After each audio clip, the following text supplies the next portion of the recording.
I'm Product Club Creative Ambassador. Before I show you my model, I wanted to go through the products that I am using in the video. So first, I'm going to show you the jet black disposable vinyl gloves. They've got an extended cuff, so they come up about 3 inches higher than any other glove. They're a little bit thicker of a material as well, so my long nails don't poke through. They're really great. Next is going to be the foils I used. It's their large pop-up foils. So they come in 12 inches by 10 3/4. So they're extra big. I can fit longer hair in them better, and I don't have to keep grabbing foil to make it large enough for the section I'm using. Then the brush I'm using is the Product Club paintbrush. The bristles are nice and stiff, not too stiff. I can move the product easily with it, and I can really get detailed as well because it's a little bit thinner through here. And then lastly are the clips you'll see me using. These ones are the ones that I use to hold the hair back, and then these are the ones that I'm using to kind of clip the smaller, finer hair out of the way around the face and clip foil out of the way. So yeah, I hope you enjoy the video. I'm gonna be transitioning to my model now, where you can kind of see my placement and how I'm applying the color and everything I'm using there. The model I have here, she's probably a natural level 6, 7, kind of in between there. You can see here that she has some old highlights. Previously, before the highlights, she did go red for a little bit and then darker to kind of cover the red up, and then since then has highlighted a few times. So because of the highlights and doing that a few times, it kind of almost becomes one color over time. So our goal today is to add a little more depth at the root and pull some dimension back through, and keeping some pop in there with some highlights. We really want to work that dimension off of each other and give that effect of that low and high. So I am going to quickly talk you through the steps I will be taking, and then once we get to each step, I will describe in more detail what it is that I am doing and the reason behind what it is that I'm doing. My first step is to create that depth at her base. We didn't want to go too dark because we wanted a soft and natural grow out, but we also wanted to make sure it looked darker than her natural. Next step would be going in and doing foilage, and then everything left out of the foils, I color darker as well. So there's no hair left behind that's not being touched today, that's not being color. And the reason why I did that was I knew there were so many different levels and colors already in her hair from previous highlighting and stuff, that I knew that that color was going to take a little differently throughout her whole head, which was going to give a ton of dimension. For her root color, I chose to use Colorwear Gloss by Oligo Professional. This is a demi-permanent color, so it won't leave any harsh lines as her natural color starts to grow out, but it will still have a high impact. The colors I chose to use was mostly 5N, which is neutral, and a little 6A, which is ash. I really wanted to mimic her natural color, but I wanted it to be darker and richer, but also not too warm.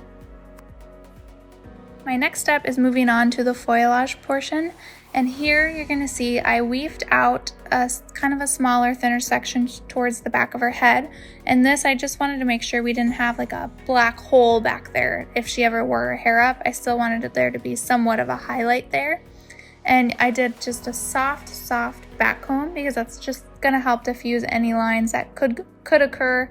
And then I'm applying my lightener, which I'm using Oligo Professional, again black light, and I'm using Cool Toned.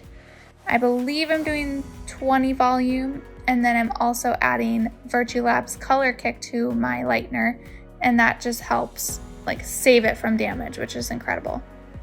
So here you're going to see I'm lightly pushing that product up. I'm not going into the color that's at the root, but just right up to it, because I don't want that mix of the lightener touching the color at the root and forming a weird warm band there. So we're not mixing the two at all, just kind of going up to where that color started. I'm continuing the same process I did on the left side of the head on the right side of the head. You'll also notice my kind of diagonal sections back, so it's just right around the ear, cupping the bottom of her hairline, just really following that so it'll be like an even flow if she wears her hair up.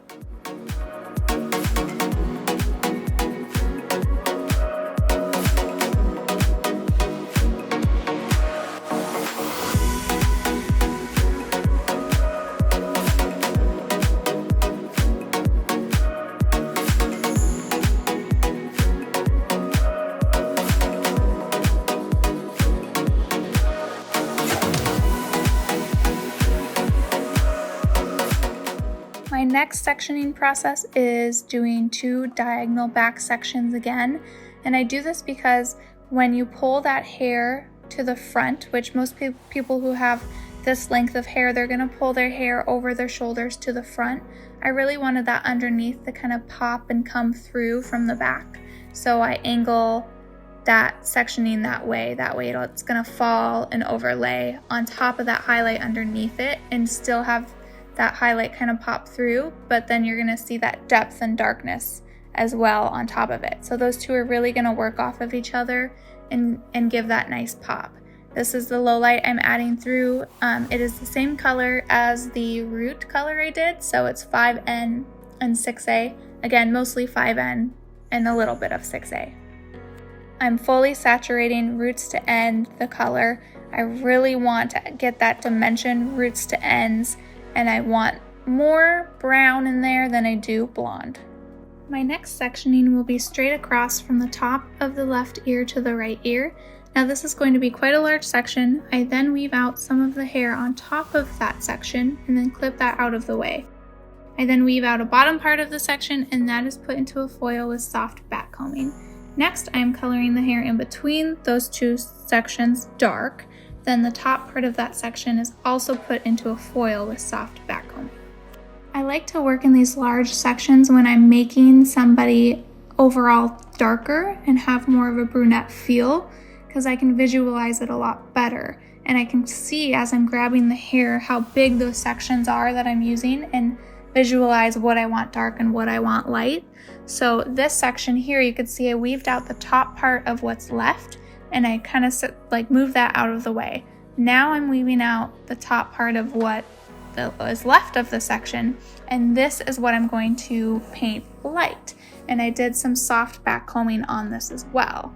So I wanted to really make sure there was a soft overlay of brown on top of her highlights.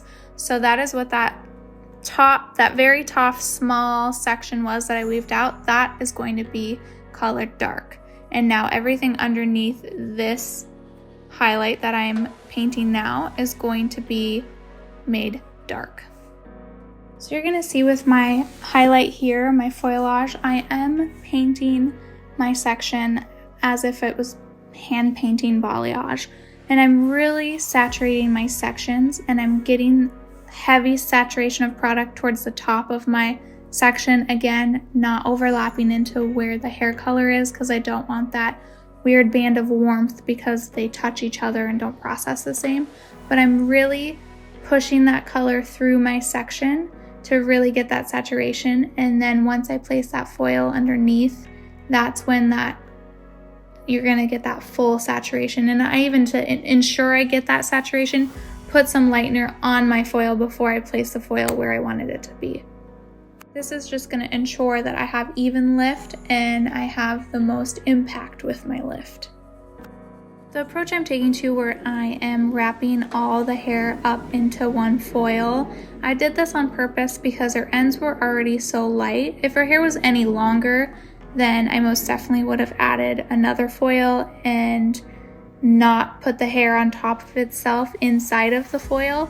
But like I said, because she's already so light on the ends, I knew it was going to be fine, and my sections weren't super thick either, and I was really ensuring that I had enough product and a lot of product in each foil.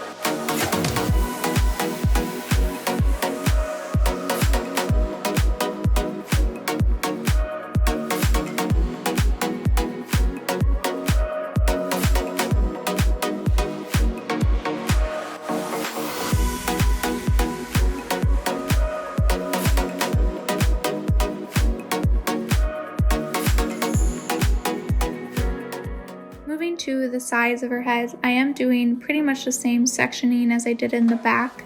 However, they're all kind of diagonal back sections, and that is also how I am applying the color as well, in a like diagonal back way. So you can kind of see the way the product is moving and laying on her hair there, that it's diagonal back. You're gonna start to notice here too that I wasn't loving my product saturation, and I ran out of my lightener. So of course, run out on my last foil. So I have to run quick to go mix some more just so I really get that full saturation. So while I do that, I'm going to discuss with you a little tip and trick I did that I'm not sure if anyone had noticed. It was in the beginning of the video when I was applying her root color. So I didn't apply probably around ½ an inch around the hairline. I did not apply any of the root color there. So I left that out intentionally because when I foiled the money piece, I wanted to make sure there was no overlap of lightener onto color to make any weird warm bands or warmth in the money piece, because I knew I was not going to be overlapping anywhere else. So to ensure I had that brightness, that pop, that money piece around the face, I left that color away from the face, left about ½ an inch out, and then foiled that, and then just kind of melted what was left over at the end between those foils with my dark color. And then I'm finishing off with that saturation with my product, and here's our end result of the Foilage low light application. I hope you guys really enjoyed it, and I can't wait for you to see the end result of this brunette with a pop.